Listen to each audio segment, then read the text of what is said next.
Good morning दोस्तों। जय हिंद भी बोलना चाहूँगा। जो हमारा निशान है, हमारी पहचान है वेटरन इंडिया की। वेटरन इंडिया परिवार के साथ मैं दिल से जुड़ चुका हूँ।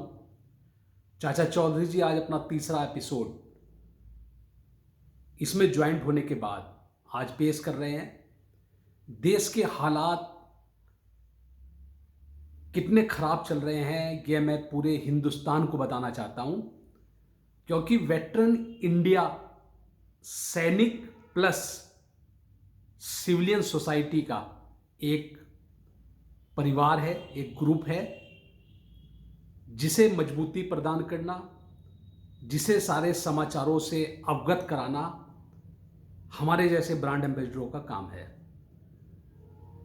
जो अपने अनुभव को उन युवा वर्गों में बांटना चाहते हैं जो वेटरन इंडिया के साथ जुड़े हुए हैं, पूरी सम्मान के साथ, पूरी देशभक्ति के साथ, पूरे जज्बे के साथ कि हमने एक नए भारत का निर्माण करना है जिसमें मोहब्बत हो, प्यार हो, स्नेह हो।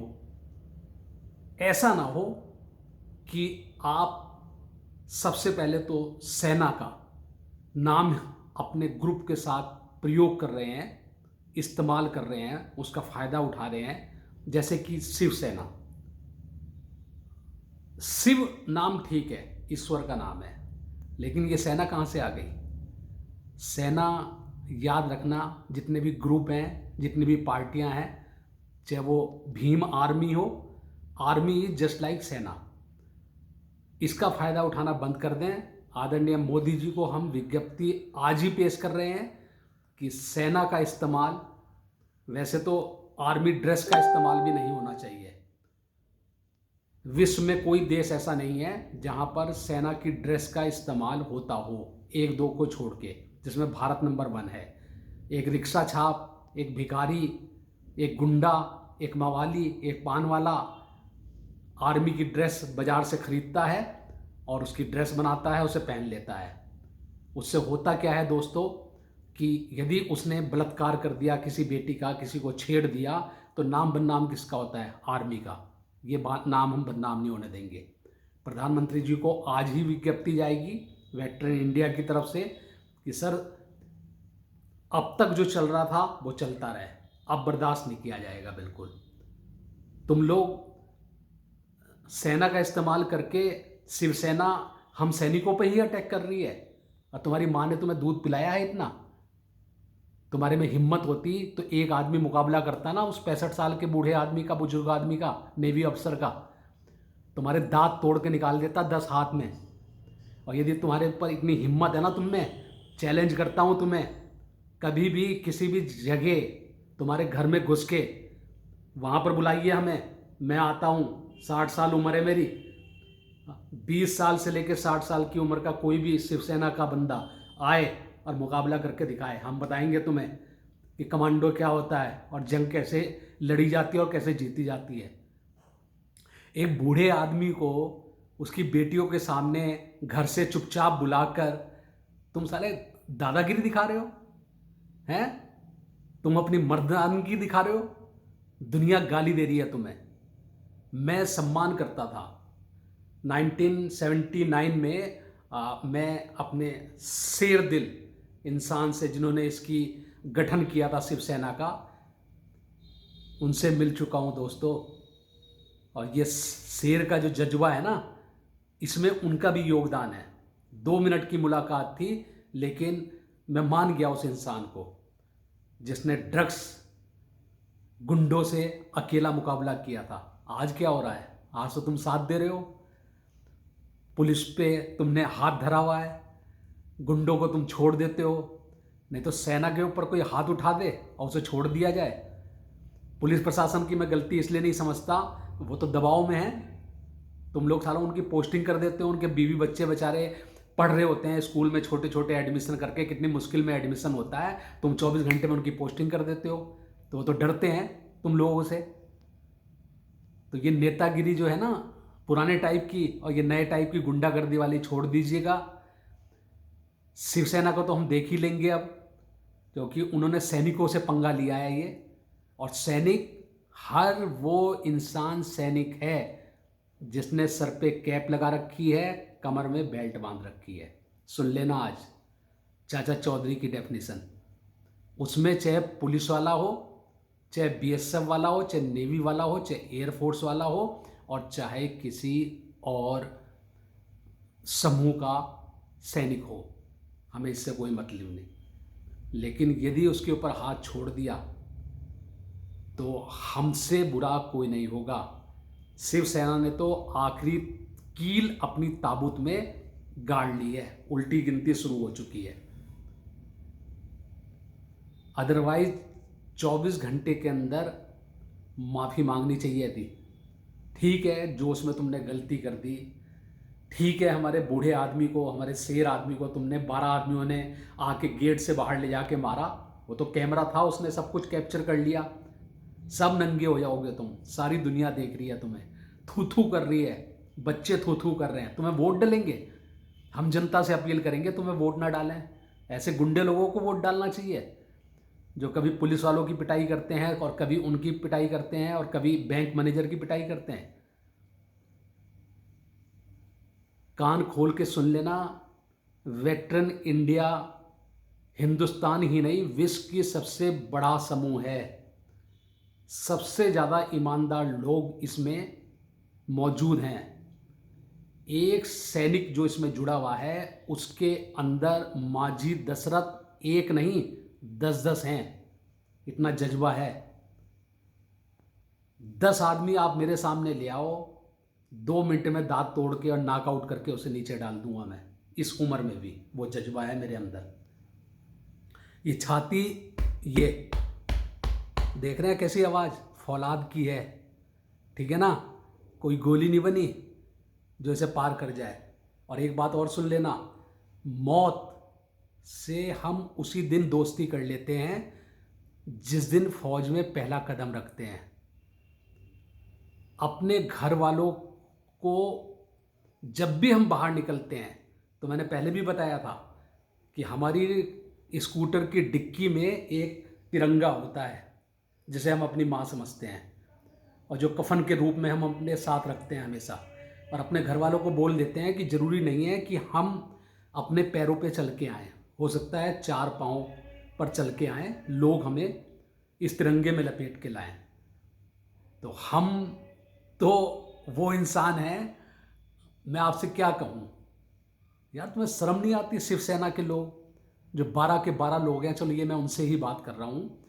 मैं तो पूरी दुनिया आपका कितना सम्मान करती थी कि चलिए ये सैनिकों का लड़ाई के दौरान भी हर चीज़ में जैसे आरएसएस करता है। आरएसएस का नाम क्यों है? क्योंकि आज यदि चीन अटैक कर देता है तो आरएसएस के बंदे वहाँ जाकर सैनिकों की हेल्प करते हैं, उनके खाने का इंतजाम करते हैं, उन्हें बम बारूद गोला पहुँचाते हैं वहाँ तक, आरएसएस वाले। लेकिन तुम लोग ऐसी राजनीति कर रहे हो। 12 लोग गए तुम मारने के लिए, शर्म नहीं आई तुम्हें? तुम्हें एक बार शर्म नहीं आई कि तुमने अपनी माँ का दूध नहीं पिया है, उसे काला करने के लिए गए हो तुम लोग? धिक्कार है तुम पर। जगह जगह तुमने शिवसेना का नाम बदनाम कर दिया है। अपनी एक इमेज बना के रखो। ठीक है, कंगना रनावत से आपकी लड़ाई है, कानून उसका फैसला करेगी, जो गलत है उसे सजा मिलेगी। तुम ड्रग्स सुशांत हत्या केस में हेल्प कर रहे हैं किसी को बचाने के लिए, लेकिन जिसने गलती करी है ऊपर वाले से कैसे बचा लोगे यार आप लोग? मैं किसी का नाम नहीं लेना चाहता जब तक फैसला ना आ जाए, क्योंकि कानून का दायरा मैं समझता हूँ, समझदार हूँ इतना मैं। लेकिन मैं ये कह रहा हूँ कि ऊपर वाले से कैसे बच जाओगे यार आप लोग? किसी के बच्चे को मारा है तुमने, पंखे पे लटक के तो नहीं मरा वो तो मैंने पहले ही दिन बोल दिया था कि आप सोच रहे हो कि एक कुर्ता दिखा दिया आपने, एक कुर्ते की गीट बांध के दिखाता हूँ मैं और उसे बाद में अपनी गर्दन में बांध के फांसी लगा के दिखा दूँ। तो इसलिए उसे कैसे मारा है वो तो 2 मिनट का काम है, 15 मिनट लगा सकता हूँ मैं उन 5 आदमियों को मुझे हैंड ओवर कर दें। 15 मिनट बाद दरवाजे से बाहर निकलेंगे तो चिल्ला चिल्ला के कह रहे होंगे कि हाँ हमने मारा, कैसे मारा, इस तरह मारा। फौज सब कुछ सिखाती है दोस्तों सैनिकों को। सारी चीज़ें हम बता नहीं सकते आपको एज पर सिक्योरिटी की वजह से। वीडियो काफ़ी लंबा हो गया है। मैं फिर बात करूँगा। आज हम आक्रोश रैली निकाल रहे हैं जिससे फिर कोई ये जुर्रत ना कर सके कि सैनिकों पर हाथ उठाने की। अंतिम चेतावनी दे रहे हैं। उसके बाद तो हमने सोच लिया है क्या करना है। हम कानून का सहारा नहीं लेंगे। पूर्व सैनिक वही काम करेंगे जो पत्थरबाजों के साथ करते हैं, जो आतंकवादियों के साथ करते हैं, क्योंकि ये भी हमारी नज़रों में आतंकवादी है।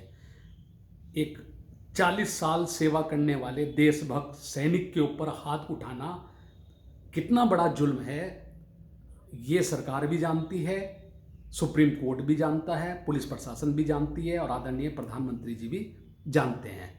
तो इससे अब हम खुद निपट लेंगे। किसी को बीच में हम लाने की ज़रूरत नहीं महसूस कर रहे हैं। एंड सेकंड थिंग, जिंदगी बहुत छोटी है दोस्तों। वेटरन इंडिया के जितने भी अधिकारी हैं उनसे मैं एक बात साफ तौर पे कहना चाहता हूं कि सर निर्णय लेने में इतना टाइम लगा रहे हैं आप लोग। मुझे 2 महीने आपके ग्रुप से जुड़े हुए हो गए और आप इतनी कछुआ चाल चल रहे हैं धीरे धीरे। ऐसे तो चाचा चौधरी कभी चलना पसंद नहीं करेंगे। हाँ, ये मैं साफ तौर पे कह देता हूँ। हालांकि मैं अभी सिर्फ मेंबर हूँ वेटरन इंडिया का, लेकिन मेरे काम जिस स्पीड में चलते हैं उस स्पीड में यदि ग्रुप ना चल सके, उसके अधिकारी ना चल सकें, तो फिर लानत है मेरा उस ग्रुप में जुड़ना। साफ कहता हूँ मैं ये बात। तो इसलिए अपनी चाल में स्पीड तो आपको लानी ही होगी, अपने निर्णयों में स्पीड तो आपको लानी ही होगी। मुझे अभी तक ये पता नहीं चल पा रहा है कि आप लोग क्या कर रहे हैं। आपने जैसे जैसे आदेश मुझे दिए थे फॉर्म भरने के, सब कुछ मैं कर चुका हूँ। 24 घंटे मेरी ज़िंदगी में एक बहुत बड़ा मायने रखते हैं। 24 घंटे में तो यदि मेरे हाथ में आप कमांड दे दो तो पाकिस्तान को हिंदुस्तान में मिला के दिखा सकता हूँ मैं। बहुत होते हैं 24 घंटे सर। तो इसलिए बहुत घंटे हो चुके हैं। जल्द से जल्द निर्णय लीजिए जिससे हम खुले दिमाग, खुले दिल से वेटरन इंडिया के साथ काम कर सकें और इसका नाम सिग्नल कोर की तरह, जिस तरह सिग्नल कोर में जिम्मी हमेशा ऊपर रहती है, एक हाथ ऊपर उसका चिन्ह है और एक हाथ पीछे कमर को सहारा दिए हुए, तो उसी तरह हम वेटरन इंडिया का नाम ऊपर रखना चाहते हैं। तो इसलिए मैं वेट कर रहा हूँ, जल्द से जल्द आप निर्णय लें। हाँ या ना ही तो कहना है सर, इसमें इतनी देरी कैसे। Thank you very much. Captain साहब सिंह जी को भी मेरा सैल्यूट, और जितने भी अफसर बैठे हैं वेटरन इंडिया में उनको भी सैल्यूट। मैं एक बार फिर कह दूं कि मेरे साथ हमेशा आपको ईमानदारी, निस्वार्थ भावना, पारदर्शिता ही मिलेगी। और जिनके पास ये चीज़ें हैं, जिनके तर्कस में ये तीर हैं, ईश्वर भी उसका साथ देता है। थैंक यू वेरी मच दोस्तों। और तिरंगे को सल्यूट। हालांकि कैप में सल्यूट देते हैं, लेकिन माँ को प्यार में बच्चा बिना कैप के भी सल्यूट कर सकता है। Thank you sir.